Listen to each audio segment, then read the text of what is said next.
Welcome to Takeover from the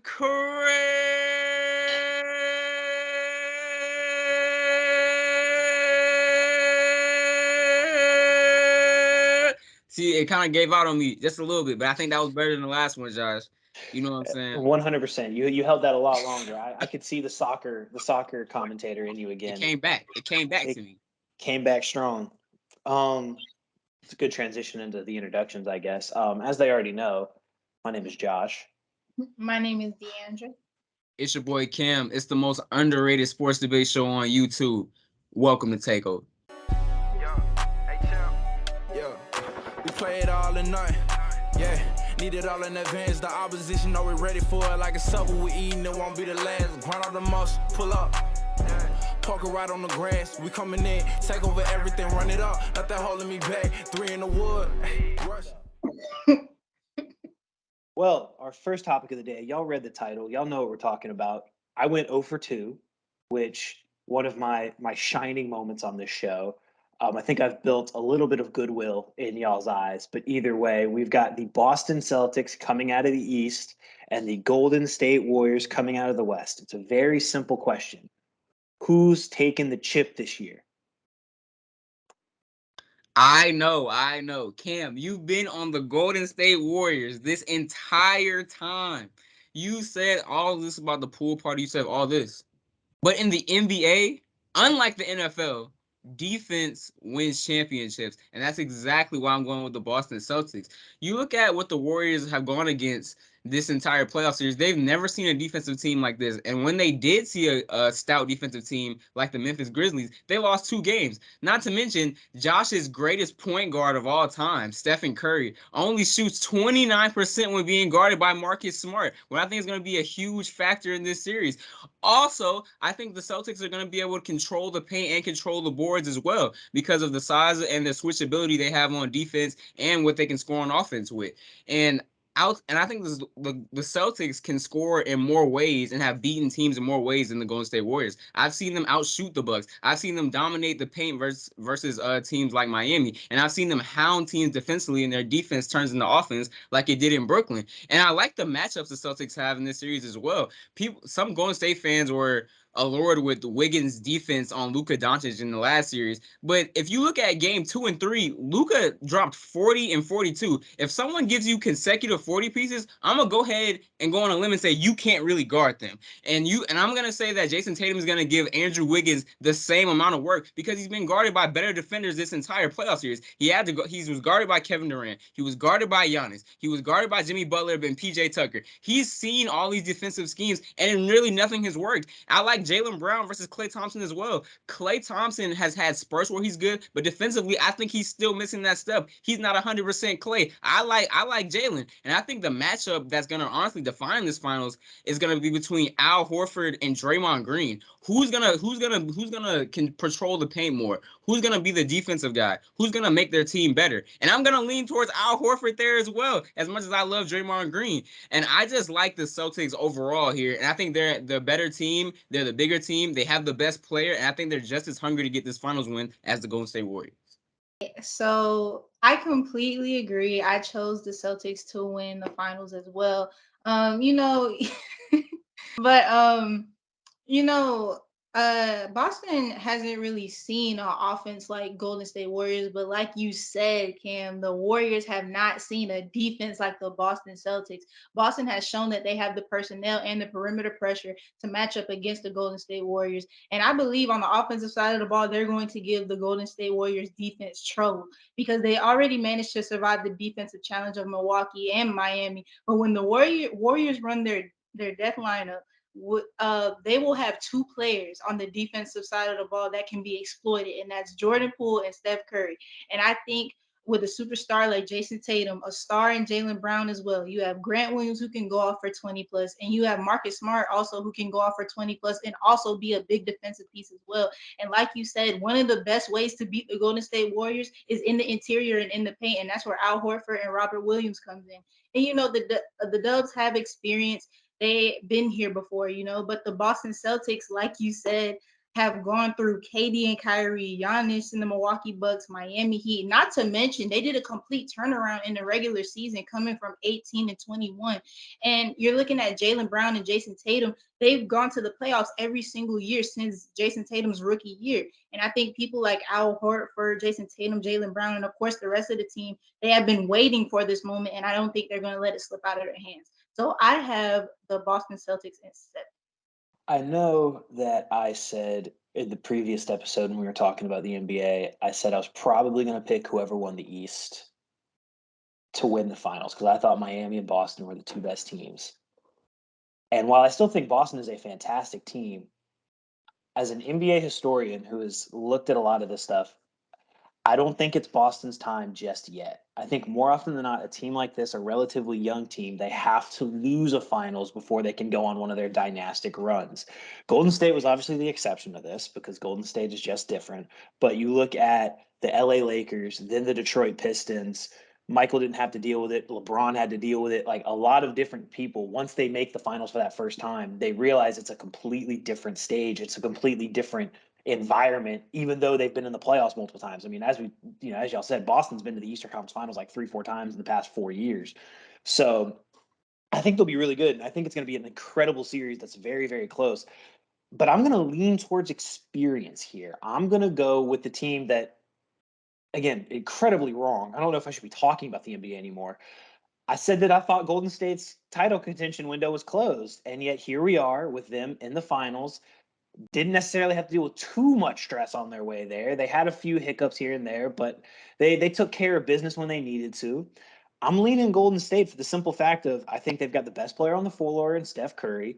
I think they've got plenty of different ways to win. Jordan Poole can go on an absolute heater. Klay Thompson, if they get to Game 6, God forbid they get that far, because Klay Thompson's going to bury Boston.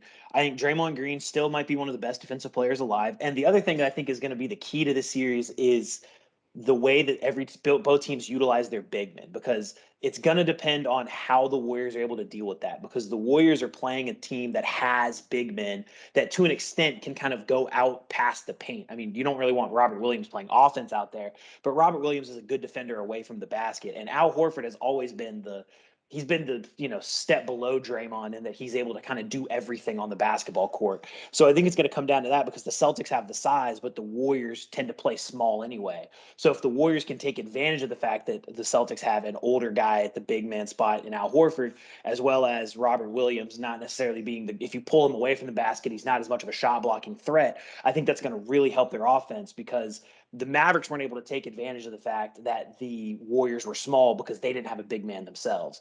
So even though the Celtics have a big man, I think that the Warriors can counteract that because they are able to play so small, and they might be able to play some of these guys off the floor. And again, Steph Curry, I think, is that guy. And I think Steph Curry is on his revenge tour here, because he said last year, you don't want to see us next year. This is the chance for him to finally get that Finals MVP that he should have won in 2015. So I'm going Warriors here. That's interesting. I think it plays in the Boston's hands that Golden State can't score in the paint, though. You think about it, I feel like there's so many perimeter defenders on Boston that it would play right into their hands for Golden State to go small. So when you see that whole Jordan Poole lineup, I think you take out Robert Williams and you insert Derek White. I feel like if you have Derek White on Jordan Poole, I think that gets very interesting, and you keep Al Horford in the guard Draymond Green, who doesn't really score and just facilitates. So if you have it that way, I feel like Boston still honestly has the edge here, because there's so many mismatches. You talk about Klay offensively, but defensively, he's going to have to guard someone this series. And he's going to have to guard Jaylen Brown, who gives people light 30 points. It may go under the radar, but light 30 points, light 25. He's going to have to play both sides. And he hasn't really had to play both sides a lot. And then when he had to, Dillon Brooks was kind of giving him the work in Game 6. There were a little bit of problems where Dillon Brooks hit shot after shot after shot. Jaylen Brown is going to force the issue. I feel like we're going to definitely see how good Klay Thompson is defensively this series. This is a huge legacy game for Stephen Curry, because, I mean, that fourth ring would be huge. And I think it's a huge game for Jason Tatum as well, because, I mean, a ring here, we got to start at least talking about him in the top 5, I feel like, after this gigantic playoff run that he's been in. I know it's a push, but I mean it's crazy with the run he's going on, because the run he would have beat KD, Kyrie, Giannis, Jimmy Butler, and the Warriors in one playoff run. That's probably one of the best I've seen. So I'm ready for a good finals for sure. The only thing I'll say about the defensive thing that you mentioned was that makes sense if you're talking about it 1v1, but the Warriors system is so vastly different than any other offensive system that's in the NBA. More often than not, they're not going one-on-one. So like a Jordan Poole on with Derek White, but Jordan Poole is going to be moving all over the place. It's not like he's taking him one-on-one off the dribble all the time. So like I said, it's going to be a very interesting series, and it's really going to come down to how the matchups play out and how the systems go against. But experience to me, I think, is the biggest thing in the finals, because you've seen a lot of teams win on just pure experience more often than not. Like the Lakers, the last time they beat the Pistons in the 80s was really just they were the more experienced team. Because on paper, I think the Pistons were better, but the Lakers just they had the veteran gall. We'll definitely see. I got Boston in 7. What you got? If Golden State wins, how many games? I think it'll take 7. I see the series going 7 just because of the amount of punches and counter punches you're going to see. But yeah, 7 games is my absolute prediction. Okay. Well, switching on to our next topic, we're moving on to the NFL, because the season it's not right around the corner, but it's coming up. And there's definitely hype around all the big teams like the Broncos, the Chiefs, the Bengals. But who are your guys' sleeper teams to maybe push some teams and maybe make a run at a championship this year in the NFL? All right. Well, my team is in the AFC, which is a frightening proposition, knowing who all is out there. But looking at this team, they've been a solid team for a while, right? And they've had plenty of good players. They still got a ton of talent.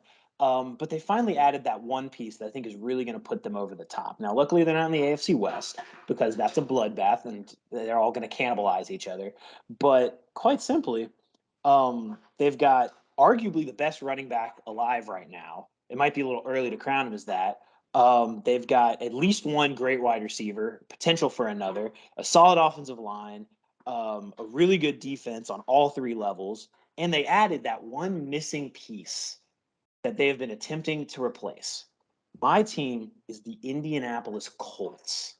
Now they've ever since Andrew Luck retired, they tried Jacoby Brissett, Philip Rivers, and then Carson Wentz last year. Let me tell you guys this, as a avid Atlanta fan, and a lot of Atlanta fans won't agree with me. Matt Ryan is going to be the missing piece to this team, because Matt Ryan is going to do everything that they need him to do. Carson Wentz would mess up that team and kind of throw them off the rails, because he would make terrible decisions. He would throw the ball away too early or hold on to it too long. He never really had it. Doesn't have a good feel for the game. Matt Ryan is the best at doing what his team needs him to do to make sure that they are an above average offense. And having a play caller like Frank Reich is going to make it that much easier. Now, the fact that Matt Ryan has a running game is going to be a boon to him, because he hasn't had a running game since Devontae Freeman was at his peak. And before then, he only had ever had Michael Turner. But having a guy like Michael Pittman Jr., who I think is the best kept secret at wide receiver in the NFL, that's going to be huge. Alec Pierce has a chance to be a really good rookie. He's got a solid offensive line with the best guard alive in Quentin Nelson. And then on defense,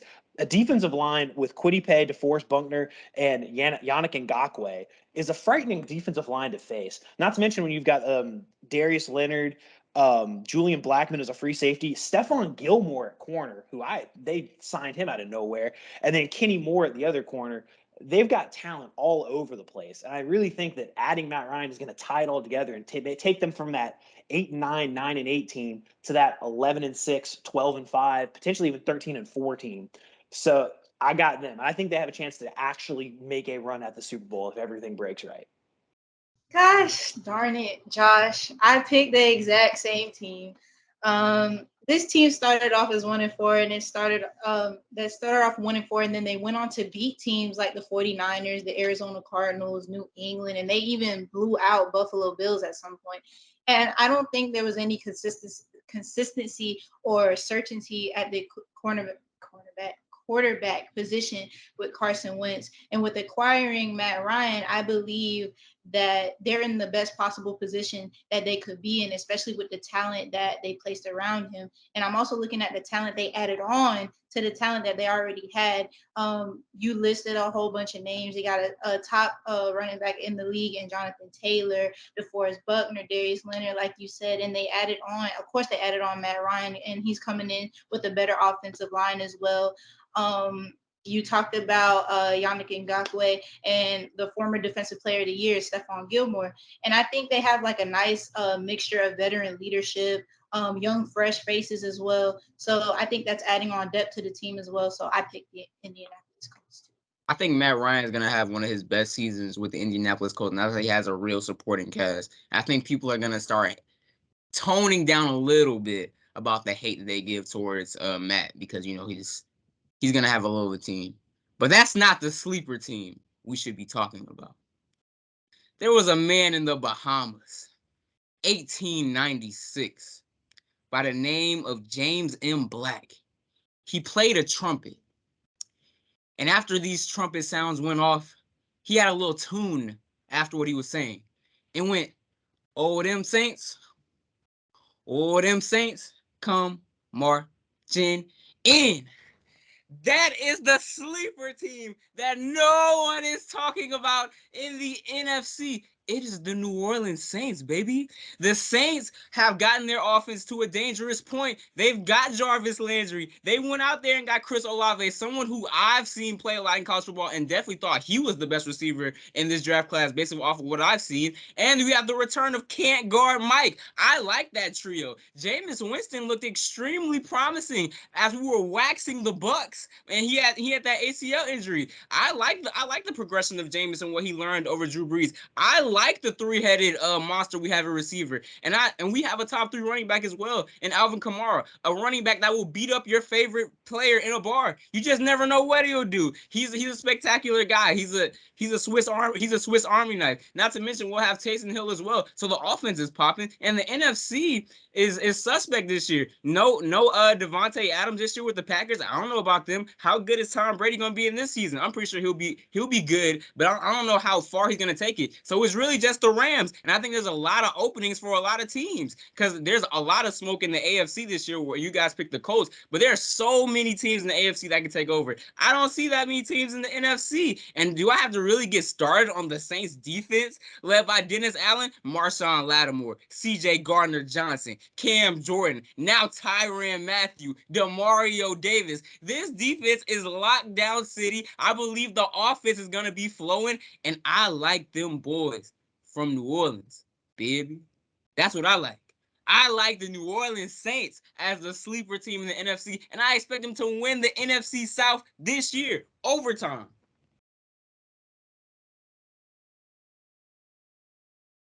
Silence. I don't know what to say, bro. Team will only go as far as their quarterback will take them. And when it comes to that, I don't trust Jameis Winston in any way, shape, or form. But all of the other things there are you're absolutely right on.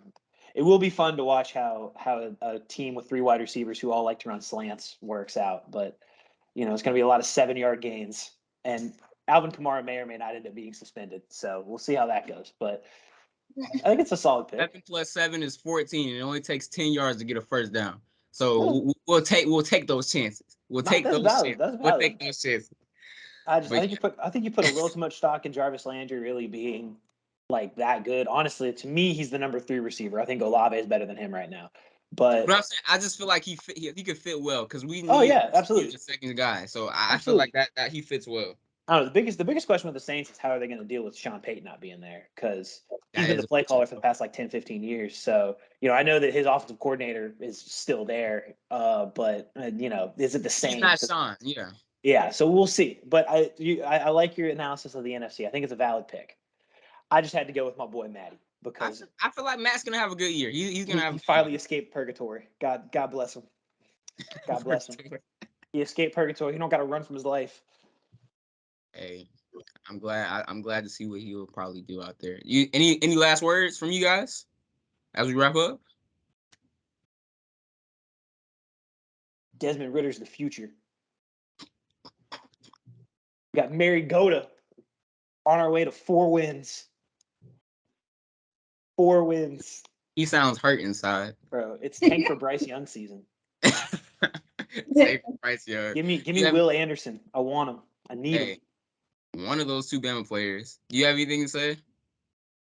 I would just like to point out that a couple of years ago, I believe I said on this channel that Jason Tatum was going to be the best player under 25. So I just wanted to point that out there. But like the video, subscribe to the channel, send us your takes, do all that good stuff. Josh was over 2 last week. Takeover out. Yeah, need it all in advance. The opposition know we're ready for it. Like a supper we eating, it won't be the last. Grind all the muscle, pull up. Parker right on the grass. We coming in, take over everything, run it up.